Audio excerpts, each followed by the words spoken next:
Hey everybody, welcome to another midweek Bible study with the West Main Church of Christ. Thank you so much for tuning in, and as always, I want to start with our fun thought of the day. And so I'm going to tell you for the fun thought of the day, the funniest thing that I have seen this week.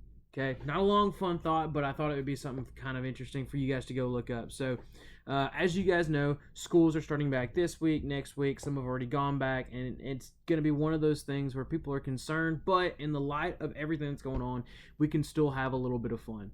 And so that's what this. His name is Dr. Lee. He's a high school principal out of the state of Alabama, and he actually did a parody of "Can't Touch This" for his school and his coronavirus policy. So if I remember, I'll try to link it to the video below so you can watch that after we get done with this lesson. But I thought that was really interesting. It was by far the funniest thing that I've seen this week. So as you guys know, we've been going through a series called The Church Moving Forward. And we've taken this series from Philippians chapter 3, verses 12 through 14, where Paul discusses forgetting what lies behind and focusing on what lies ahead and moving forward. And we've talked all sorts of things about how the church is able to accomplish this idea of moving forward. We've talked about bridges that we need to gap. We've talked about challenges that we have to accept. We've talked about enemies that we have to overcome. And all that is well and good, but none of that matters unless we get this week's topic straight. And that is, we have to have the right attitude to move forward. The Bible tells us plenty about the attitude that we should have as Christians. Look at Philippians chapter 2, verses 5 through 8. It says, "Adopt the same attitude as that of Christ Jesus, who existing in the form of God, did not consider equality with God as something to be exploited, but instead he emptied himself by assuming the form of a servant, taking on the likeness of humanity, and when he had come as man, he humbled himself by becoming obedient to the point of death, even death on a cross." You see, the right kind of attitude is one that looks as much like Christ as possible. And that's where our lesson is going to focus tonight. I'm going to give you two attitudes that you have to have if the church wants to move forward, or if you as a Christian want to be productive in your everyday life. Number one, you have to have a positive attitude toward God. Mark 12, verse 30 says, "Love the Lord your God with all your heart, with all your soul, with all your mind, and with all your strength." There's nothing in the reserve tank for you. There is no secret stash of extra love and care that you're supposed to keep hidden when it comes to your attitude toward God. You are to love Him with everything that you possibly can. And if we can't have a positive attitude toward God, what chance do we possibly have at moving forward?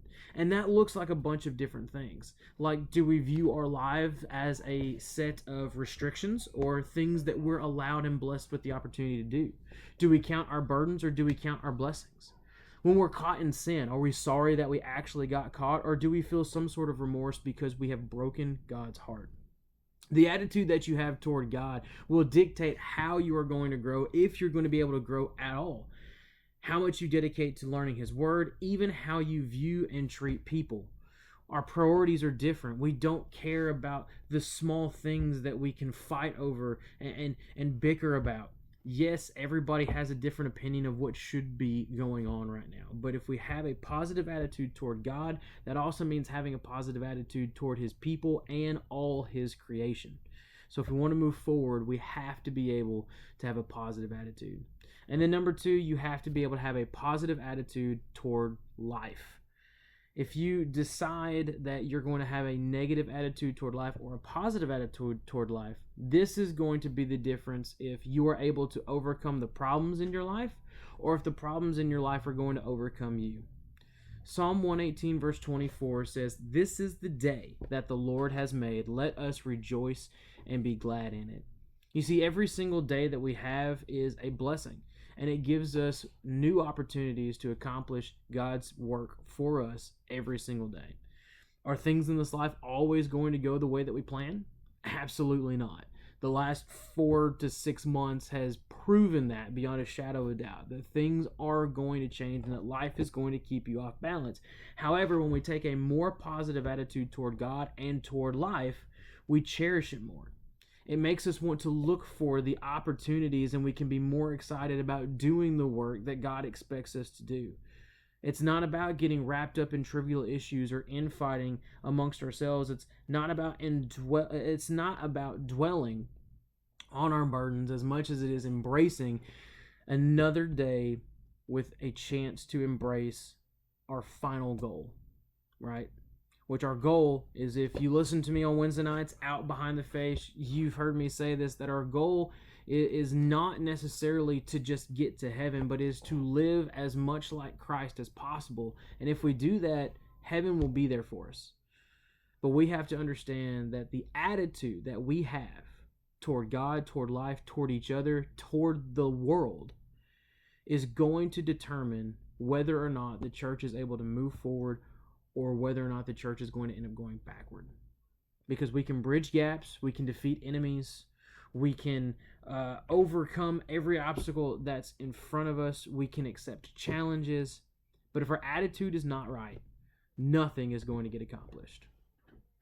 Thank you guys so much for tuning in and watching this video. I know it's a little bit shorter this week than most, but I do just want to keep these as short and simple as possible. From West Main family, I have just a couple of announcements.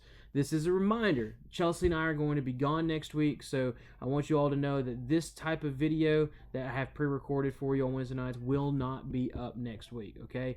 Now, starting the week after that, this was the last of our Church Moving Forward series. The week after that, we're going to start making some videos on a website called Flipgrid. If you have a kid that is somewhere between kindergarten and 5th grade, get on and find a Flipgrid account, create one of those. It's really, really simple. It's free to do. That's how we're going to be doing these videos and interacting with each other moving forward, especially as school starts back and lives start to get a little bit crazy. If you are a high school student and you have not already joined our discussion board on Google Classrooms, please, please, please, please, please be sure to do that. If you need the code to join our Google Classroom, text me. I will be able to get it to you, okay? So, as always, please be sure to join us at 7 o'clock on Sunday nights and Wednesday nights out behind the face. Please stay in touch with one another. Let everybody know how much you care and love each other. It is very, very exciting that we get a few more opportunities now to be able to see and interact with each other. But those that cannot come out, we want you to know that we still think about you, we still love you, and that you are still on our mind. Please stay in touch via the Facebook page, calling each other, texting each other, sending cards. Anything you can do to make sure somebody knows they're being thought about is worth doing. After all, we're only going to make it through this with the right attitude and with the love and support of each other.